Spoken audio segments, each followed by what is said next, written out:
X-Men have had a few years away from the box office while Spider-Man, Iron Man, and the Hulk have carried the Marvel torch on the big screen. All have failed at resulting in compelling video game adaptations. Logan's adamantium claws are perfect for an action-based video game, but is X-Men Origins Wolverine what fans have clamored for, or is it a cut below the status quo?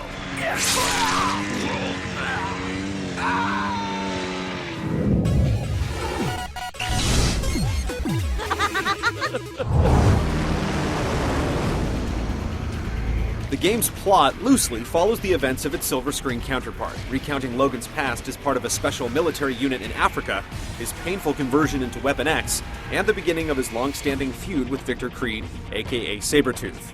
As these events happen years before the previous X-Men films, many characters have yet to adopt their more familiar aliases, so it pays to brush up on your comic book trivia. Hey, Dukes. Wow, it's been a long time. Much of Wolverine's motivation is explained through flashbacks, bringing players back to his mission in Africa. While the Lost-style pacing may work on film and television, the frequent returns to familiar territory can be a bit of a drag here. Audio logs found on laptops throughout the game provide additional background, but it's annoying that you can't listen to them on the go.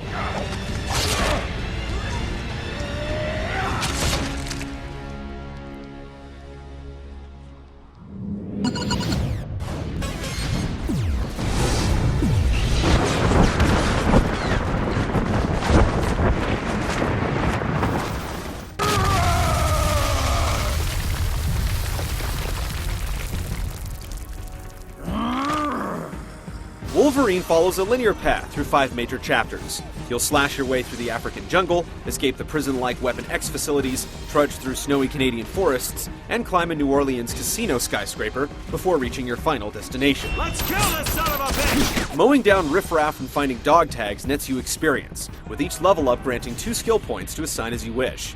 You can increase your health or rage meters, strengthen your claws, or maximize the effectiveness of rage attacks. As you battle specific types of enemies, Wolverine's combat reflexes increase, making you more effective against robots or jungle mutants. There are also hidden mutagens to collect, serving as augments that let you gain more experience, regenerate health faster, or boost your defenses. Altogether, the upgrade system gives you the freedom to beef up Wolverine however you like, but it doesn't get so complex that it slows the game down. The journey lasts about 10 hours in all, but the first half of the game doesn't offer much for fans.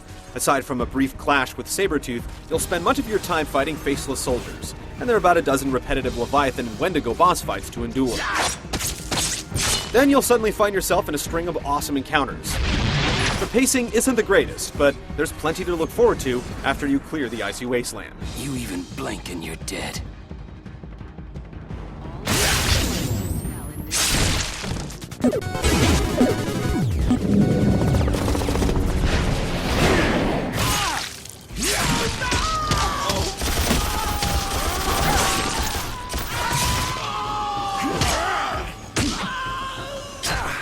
Wolverine's gameplay isn't a radical departure from other action games like Ninja Gaiden or 2007's Conan. Your basic moves are composed of weak and heavy slashes, throws, blocks, and counterattacks.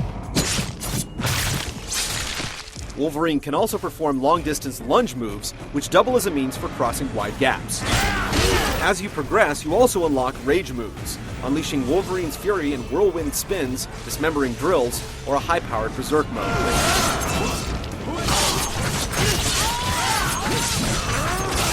As if slashing people to pieces wasn't brutal enough, Wolverine can also perform a variety of quick kills. By grabbing an enemy and tapping Y, you can rip an enemy in half, stab them through the skull, or turn their own shotgun against them. Environmental hazards often present opportunities to impale your opponents on forklifts, set them on fire, or shove a body into a cement mixer. As you might expect from a game that revels in flying limbs, many enemies don't put up much of a fight, and at times you'll see enemies standing around waiting to die or slashing vainly at thin air. However, you will need to quickly dispatch gun-toting soldiers before they wear down your health, and there are tougher mutants to deal with later on, like the spear-wielding assassins. Aside from combat, you'll have to scale walls, push blocks to reach higher ground, find power cells, or move teleporters.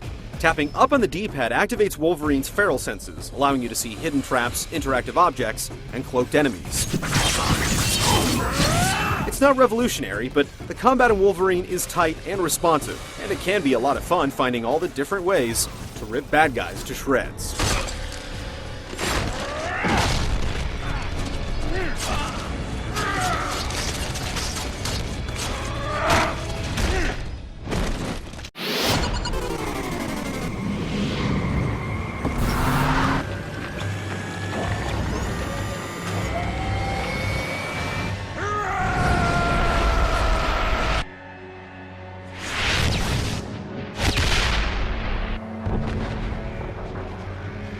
It's painfully obvious that Wolverine is a game aspiring to greatness that just didn't have the extra time for polish. There are constant elements that stand out amidst a presentation that can actually be quite impressive at times. One minute you'll cross between a pair of enormous, beautiful statues, only to be greeted by a glitchy, flickering skyline a few moments later. There is a constant flow of carnage throughout the game, with Wolverine taking enough damage for his bare ribs to show, but then you rip the head off a huge monster, and there's no blood.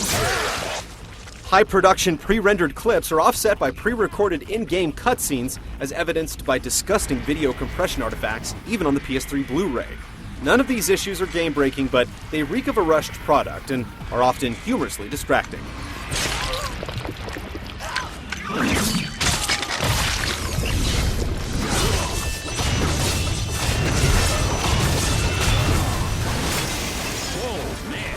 While X-Men Origins Wolverine is clearly undercooked, it's still genuinely fun, and most importantly, it delivers the kind of visceral, untamed experience that fans expect from the character.